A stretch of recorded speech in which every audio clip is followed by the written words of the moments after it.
This is Fox 13 News at 4. This number of pills is not being used by high schoolers. This is being used by a wide swath of our community. A massive drug bust in Washington. Why authorities say it is tied to a bigger part of the puzzle.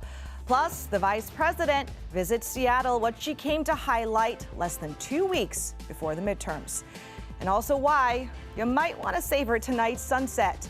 This is Fox 13 News at 4. Thank you for joining us.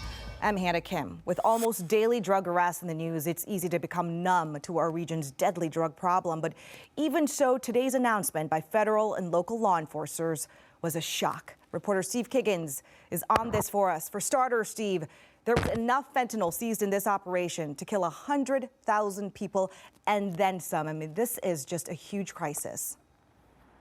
Really is striking, Hannah. It's really massive bust, really by any way you could count it. Just wait until you learn how much methamphetamine was taken off the street. And something else that stood out, these drug dealers that were arrested, they came heavily armed. These are just some of the weapons. These joint operations will certainly save lives, but we all need to do more. Take a closer look.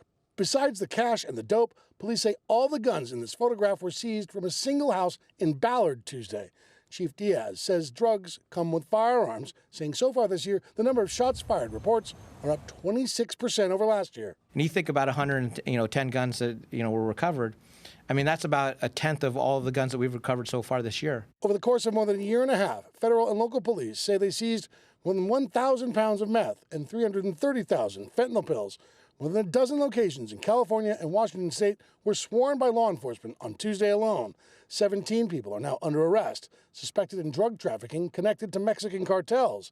Their customers are likely someone you know. It is your friends, it is your neighbors who are using drugs. Again, sometimes they know that they're taking fentanyl, sometimes they think they're taking something else that might be perceived to be safer.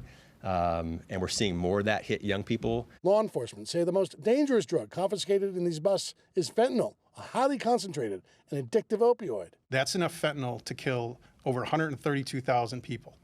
To put that in perspective, that's the amount of people that it would take to fill Lumen Field twice. The U.S. Drug Enforcement Agency says fentanyl is being produced by cartels and smuggled across the southern border.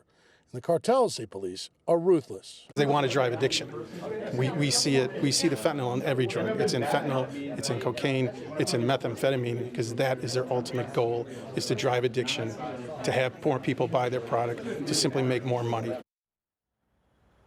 Now, law enforcement acknowledge they can't bust their way out of these addiction issues. They say these cartels and drug dealers will continue to operate until we deal with the root causes of these problems. That includes things like treatment, mental health, and housing options.